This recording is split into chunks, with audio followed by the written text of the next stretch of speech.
When the only constant in life is change, you need to be ready. This is the Man-Made Survival Show. Hello everyone, my name is Jose Prado with Man-Made Survival. Thank you so much for coming back to the channel and watching this video. I greatly appreciate it because today we're going to be speaking of a good topic, but it's going to be a little bit different. Because this time what I did is that I went into the outermost spaces of the internet, which would be Reddit.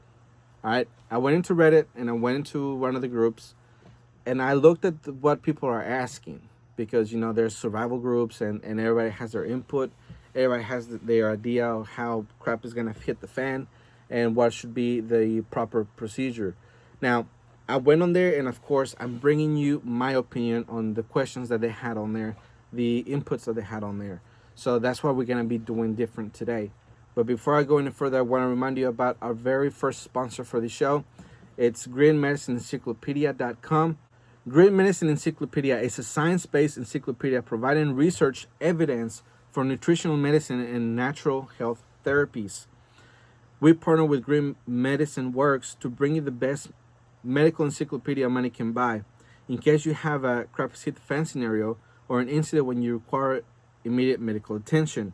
This encyclopedia is filled with cures and remedies for all kinds of ailments. When the supply chain stops and there's no more pharmacies or doctors, you'll be glad you bought your own copy of Green Medicine Encyclopedia. Man-Made Survival Preppers get a special $40 discount with the coupon code Man-Made-Survival. Just click on the link that we provide at the store, manmadesurvivalstore.com, or just go to greenmedicineencyclopedia.com. Just put our coupon code on there, and you'll get a very good encyclopedia. What I like about this encyclopedia is that you can print anything on that site, or you know, on that program. And not only that, it has all the illnesses that you can think of. It has what the pharmaceutical would be, what the natural remedies would be. It gives you the symptoms and a lot of other information that you can that they provide. All right, actually I have a 20-second video for this. If you go onto the website, they actually have the longer version, which is about 2 to 3 minutes, something like that. But of course, we're gonna give you the short version of it so you can see it here. Here's that video. Welcome to Green Medicine Encyclopedia. This video is a tour that will take you through all the features of the program. So let's get started. In the Browse Topics section, you can expand the tree structure and navigate through categories. Using the Navigator tab, you can visually navigate through different human body systems. Click any of the body system names to navigate to that system. Doing this will trigger a search in the left-hand side for all topics related to that system. All right, so again, we encourage you to go on there. You can go to the store, manmadesurvivalstore.com. You can click on the link that we have on there and use the coupon code ManMadeSurvival to get $40 off on the subscription. But anyways, and it's just a one-time buy, so you only do it one time and it's yours forever. All right, so I went on Reddit. So this is the Reddit edition of all of this, and I went on there because I have seen on Facebook, I have seen in other social media, people posting questions, other people answering, and of course we'll have different opinions, but we should all have pretty much the same type of thinking. Because if we go with the idea that prepping is not a size fits all, which is kind of accurate, but if we have that attitude of doesn't matter what you say about prepping, is what I think about it, that's gonna go down, it could be dangerous. Because all of these scenarios that you can think of, they all have to have the same common denominator. And if you prepare in that same common denominator, then it doesn't matter what comes your way, whether it's war, whether it's an EMP, whether it's a volcanic eruption, whether it's an asteroid coming from the heavens, you know, it would be the same outcome, which hopefully would be you surviving it, and not only that, but thriving through all of it, right? That's the reason why you prepare, because otherwise why you would even bother preparing if that was not your goal, right? We all have the same goal. We want to survive and be the best at it. But if we don't have the foundations of it, then we're gonna prepare very inadequate, and then all your prepping that you did, then it's not going to be worth much. All right, or it's not going to take you very far. So the first one that I have for you, something that I have pulled out already, it says, how about would shift, or how about would SHTF, how about would crap hit the fan have to be for our water system to come to a complete halt? All right, so now that I thought about it, before I continue, I do want to say that you have to pay attention on how people are thinking when it comes to survival, right? Because the way that they ask the questions, the way that they word it afterwards, you really have to look out for the key items to where you can say, all right, this is the bottom line. All right, so he's asking, how about would crap has hit the fan have to be for our water system to come to a complete halt? All right, so if we're talking about crap has hit the fan, then we have passed that threshold where there's no return, and we're in a very bad situation, right? Because at that point you cannot expect for there to be water, to be power, or to be a supply chain. All right, which in my opinion, I put the water system, or water coming out of your faucet, and the grid in the same category as the supply chain, because you pay your bills, right? You pay for the power to come in. If you don't pay it, then it doesn't come through. It's the same thing with the grocery stores. If you don't have money to go buy groceries, then you cannot buy groceries. That's why I put those two in the same category as a supply chain. So from now on, when I say supply chain, I don't only mean grocery stores and food and all that. I also mean the power grid and the water system. All right, because as I've mentioned in the past, water from the faucet, water coming out of the faucet every time you turn it on, is something that is not seen in very many countries around the world. So you're very blessed to have that. And to you, it's something very common. In other places, is a miracle. All right, something that I have experienced in the past.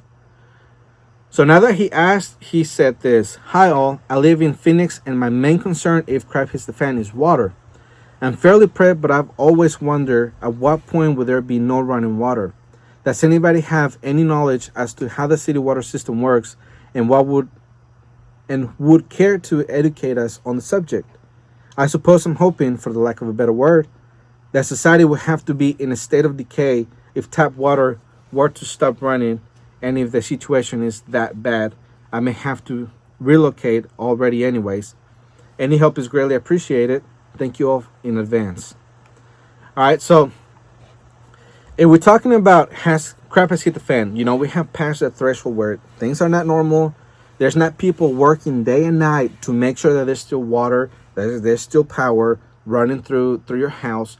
Then that's when you can say the crap has hit the fan. Not before then, because something that people do not realize is that in both the power company and the water company, they have people who have to be there 24/7 to catch anything that might go wrong, right? And some people do not know that actually they have required their employees to stay on the job and sleep on the job in order to make sure that they have people to cover the shifts. They have people to cover that make sure that everything goes through smoothly. So they do have a strong, I guess you can say, policy to where they make sure that people spend the night at work, and they have someone there 24/7. All right, now that's how hard people work in those companies, in the water company and the power company. If something was to happen where it's either not safe for them to be there, or two, their family depends on them for their survival, that's when you actually pass the threshold of crap has hit the fan. Now they have to go home and take care of their own, because they're not going to stay there forever, trying to see if things get better. If they're getting shot at, or if they're getting nuked, or there's terrorists trying to come in and try to poison the waterways, of course they're going to either fight it off or run away. So that's when you can say that has happened. Now, there's other things that can make it to where craps hit the fan, but they're still working. The best example that we can think of is Flint, Michigan. All right. Do you know when Flint, Michigan's problem began? All right, you're gonna be shocked because when I looked it up and I put this podcast together, I was blown out of the out of the water or whatever. My mind was blown away. Flint, Michigan problem began in April 2014. When do you think it stopped? It has not stopped yet. Actually, they have it forecasted that it might be done by November 30th of this year. So pretty much they have gone through this problem of the water being poisoned when they open the tap for 6 years now. All right. Now, let me ask you, do you have enough water for you to live off for 6 years? For very many people, the answer is no. As of that day, the city has inspected 91% of Flint homes for lead pipes, but still has 2,500 more to go. It's expected to finish replacing lead pipes by November 30th, 2020.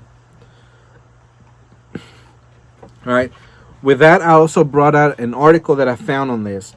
And it says, 1,600 days on bottled water. Flint still swamped by water woes. This from postgazette.com. Nakia Wakes, who moved to Flint in 2013, doesn't understand how her family, living in the palm of the mitten that is Michigan, right in the heart of the Great Lakes, still doesn't have access to clean, affordable water. Quote, "We've been lied to for so long, we don't trust anymore," end quote, said Ms. Wakes, who has quit paying her municipal water bill, which tops $100 a month, and has an unpaid balance of more than $2,000. Quote, "I refuse to pay for poison. It's been more than 1,600 days, and I'm still on bottled water," end quote. All right, so I did the math on how long 1,600 days were. That's 4 years. For the entire time that they have, from April 14 to November 30th, 2020, that's about 2,400 days. That's about 6 years, right? So anyways, do you have the ability to be on bottled water for 5 to 6 years? She's been on bottled water for 1,600 days. All right, that's something that people do not understand when they think about survival. They think that the water faucet will always have water coming through it. There's going to be clean water, drinkable water, but the fact that Michigan is the perfect example for us to learn from and get data from, in the way that they cook, the way that they live, the way that they bathe, all those things, and how they use bottled water. There's very many different ways for you to store water. It could be bottled water. It could be a rain catchment system. It can be a pond. It can be a lake. It can be a river. It can be a creek.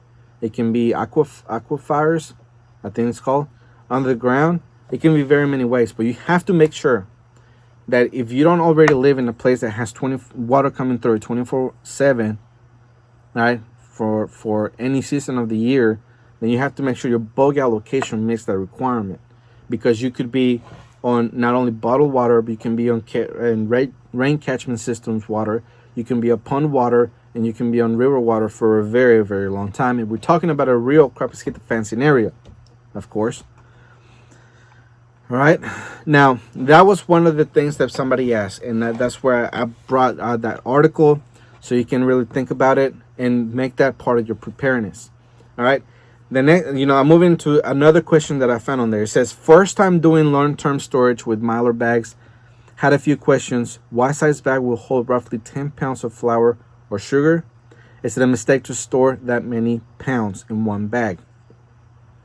All right, so that's a very good question, because you could actually do both. There's nothing wrong with doing both, as long as if you're gonna do the one bag for the 10 pounds of whatever, or whether you buy a 50-pound bag of rice, it's okay to put it in one big bag if your group is that big. You have to make sure that the freshness on it is good so you can have a good meal. But once you're starving, take it from me, you'll eat anything. Doesn't matter how stale it may be. But the point is that if your group is big enough to hold it all in one bag and eat it to where it doesn't get bad, then that's a good thing. Now, the other thing that I recommend is that you break it into smaller bags. It can be 1 to 2 pound bags because it will serve two purposes. One, it'll keep the rest of the food fresh, because you don't open the whole bag and then now everything it's on the clock now because the air has come in. But also you can use it for trading. You can go up, in a craft estate defense scenario we're talking about, and there's bartering already going on, that has been established because you're into the disaster, but now people have adapted, and they have come out with trading and bartering methods. You can get that 2 pound of rice, 2 pounds of sugar, 2 pounds of beans, whatever it is that you have in that bag, and you can look wherever people may be gathering, and say, I have 2 pounds of rice. I need this. Will you take it for this? Or people are gonna tell you what they want to get or not. There's no exact science to it, but food is always gonna be something very important. You can always put it on top of the list. All right, gold and silver are good in those situations too, but if people who will take gold and silver is because they have plenty of everything. All right, they're not gonna trade their last 1 pound of food for an ounce of gold or a kilo of gold, whatever. They're gonna keep that food because it's the very last that they have. For someone who has plenty, they're gonna say, all right, I'll take the gold, I'll take the silver, because they know that they're gonna be able to use that later on when things start to get better in the country, when the government, whatever government it is, comes in and starts to roll the ball again in what used to be the old normal, then you can use that gold to be in a better position later on. Now, things that have happened in Venezuela is that what they did is that they actually got their gold and silver when they got out of the country because they were fleeing. They were able to trade with that country's, gold, and they got currency for gold. So that would be the one reason why you want to have gold and silver. But first, you want to have your food, your water, communications, bug bag, gun, ammo, and everything in place before you even think about moving on to gold. Now, there's people who have the resources to do everything at once, which is great. If you have the ability to, go ahead and do it. What are you waiting for? But if you're someone like me who doesn't make very much money, and you can only take baby steps to make sure that you're where you are right now, then you want to take care of those things first. All right, you want to have your land, you want to have your animals, you want to have stored food, you want to learn how to can, you want to do that, and then you move into gold and silver. All right, because the government will help until they can't anymore, and then you go on your own, and then when there's an economy coming through, then you'll find ways to get money, working, doing whatever. All right, the next one goes on to say, and before I read it, now that I've read it, from this point on, I want to make sure that you understand that your preparedness, or your gear, really, your gear, the gear that you start accumulating over the years, as you see behind me, you should not depend on it to survive. It should only make your survival easier. All right, you do not need a knife to survive, but it's gonna make killing an animal a lot easier than trying to hit it with a stick or trying to create your own weapon and killing it with it, right? Then I will make it easier to just stab it, cut its throat, whatever, and process it. But it's not required for your survival. So from this point on, when I read the next few things that I have on here, remember, your gear only makes your survival easier. It should not depend on it. I have $500 to spend on survival prep gear. Do you guys have any recommendations? As I stated, I have $500 that I want to spend on some gear. I would love some tried and true devices or tools that I could purchase. Any recommendations are more than welcome. Thanks in advance. I live in a rural environment, and I'm just looking for any type of gear that you guys think is durable and works well. I have some basic gear: a decent size bag, a live straw, first aid kit, hatchet, knife, sleeping bag, water bottle, waterproof pouch, fire starter, a flare, along with other miscellaneous stuff. I'm really just looking for any upgrades, specific brands, or personal favorites. Literally, whatever piece of gear is your favorite, I'm interested in hearing about, and if possible, buying it, as long as it is under $500. All right, so that's a good question. Anybody can just say my favorite gear is this. Like one of my favorite things is well, that I don't actually own because I cannot afford it. But one of my favorite knives that I've seen are the Gerber knives. They're really nice, expensive knives. But when you are looking into knives, you have to make sure that it's a full tang, and it's very durable. And Gerber does have the reputation of making those. I can't remember what the name of it is off the top of my head, but it's the full tang and it's really durable. It's really nice. I really like it. I just don't have money for it right now. But anyways, that would be one of my recommendations if he wants to upgrade one of his knives, right? To make sure that he has a durable knife that's gonna last them a long time. Another of the things that I like is the bug out bags. You can get the bug out bag in my store, and it would be under $500, and it will give you all the things that you're gonna need in order for you to survive in the woods for a long time. As far as bug out bags go, again, the gear should not be should not be tied to the reason you survive. It should only make it easier.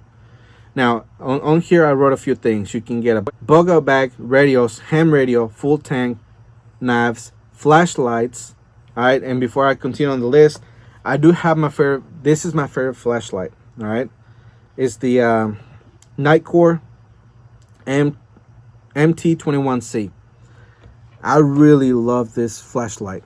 I use it, in my property when I go check on the chickens at night. Whatever the case may be, this baby is fantastic. I really love it because one, it's 1,000 lumens. The battery lasts, okay, especially if you're using it in the 1,000, it'll last you about 2 to 3 hours, depending on how much you're using it. And the way that they made the body is really, really good. All right, so this is my everyday carry, along with my knife and other things that I carry with me. But this flashlight never goes anywhere that I don't go, so I always have this in my pocket. And especially since I live in the country, there's where I live, there's no street lights, so it's pitch black if you step out of my house at night. So using that 1,000 lumens is really, really good, and I really like that brand. So that would be my recommendation for upgrade.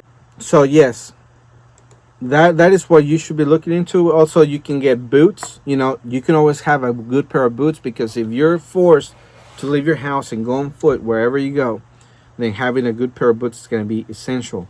Clothing, like I said, like I've said in the past, winter is going to be very brutal this year. So depending on where you live, you want to have the good quality clothing, especially if you have $500 to spend. You can have really good quality that's going to be warm, that's going to be durable, and that's going to be really good during the winter. You can get a gun for under $500. Maybe not right now since everything has flown off the shelves.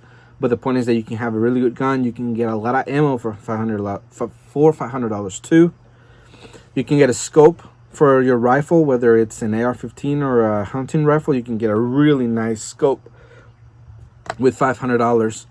A bike, that's always going to be something that you're going to need.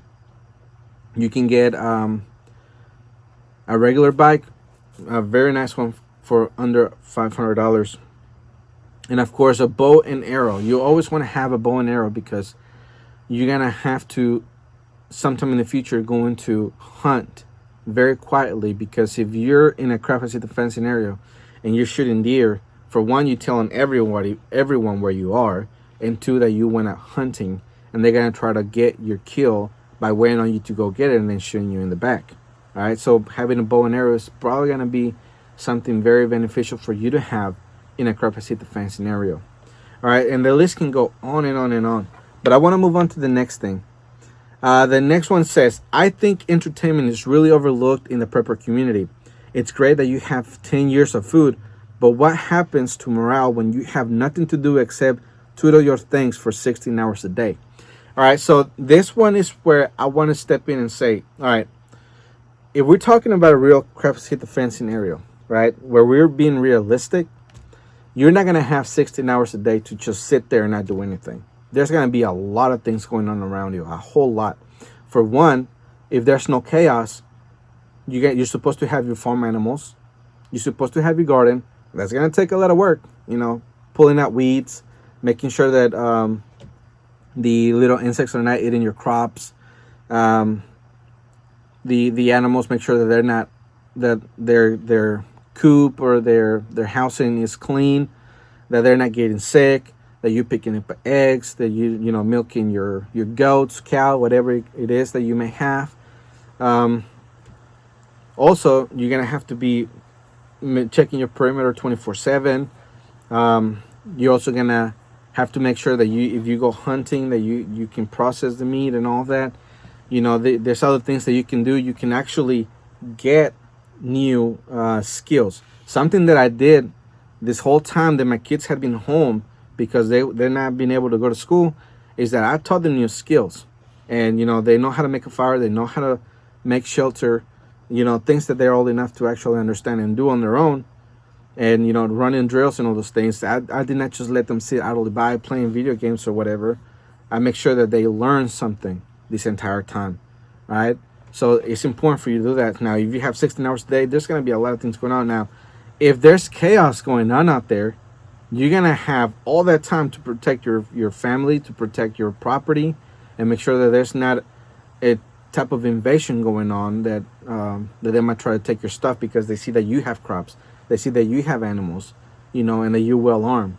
So just sitting there for 16 hours a day does not sound realistic, especially when you have a lot of things to do around your house. All right. And other skills too, like I mentioned, you can learn how to track, you can learn how to navigate through the stores, and you can learn to hunt better. So that's something you can do. What do you think about battery power fans as a substitute for AC when crap hits the fan? That's another one where you just face palm and say, well, if the crap is hitting the fan, the last thing that you're going to really need is going to be AC. And take it from me, coming from a poor country where there's no AC and it gets hot as crap, the last thing that you really think about is AC. And you do get used to the weather, all right? It may be really hot, but you will get used to it. Now, I do want to make sure that I point out, right, that I'm not crapping on these people or anything like that. All these things that they're asking can be done with enough time and if you prepare properly. Because, for example, the fan, right, battery power fan, yes, that's fine. You can have that, but you have to make sure that you have enough batteries or you have enough generators to be able to power it, whether they're solar or gas. I prefer solar because it's renewable energy. If we're talking about a crap hit the fan scenario, then gas is either going to be very, very expensive or it's not going to be there at all. And you can actually get the fan and get the batteries for it. You just have to make sure that you have enough to replace it and everything. So that goes there. How are people calculating how much of each food you need for a balanced diet? Now, this one is important, but also, like I mentioned a minute ago, it would be something that you have to really plan out before anything happens, right? Because take it from me, coming from a poor country where you barely have anything to eat, whatever is put in front of you, you're going to devour. And the last thing in your mind is going to be a balanced diet. All right, so you can prepare, you have, very simply put, you can have your meats, your fruits, and your vegetables. That would be as balanced as it gets, right? And you can put that in perspective in your planning as long as you prepare for it beforehand. Now, one thing that you have to remember is that there's a very big possibility that you outlive your preparedness. So you shouldn't really be, I guess, disappointed once you ran out of your balanced diet and now you're just searching for whatever you can put it in your stomach, right? That's why you have to prepare, being 100% self-sufficient with the farm, the animals, preserving fruit and vegetables, preserving meat, and all those things, so you can have a balanced diet from what you grow and what you preserved.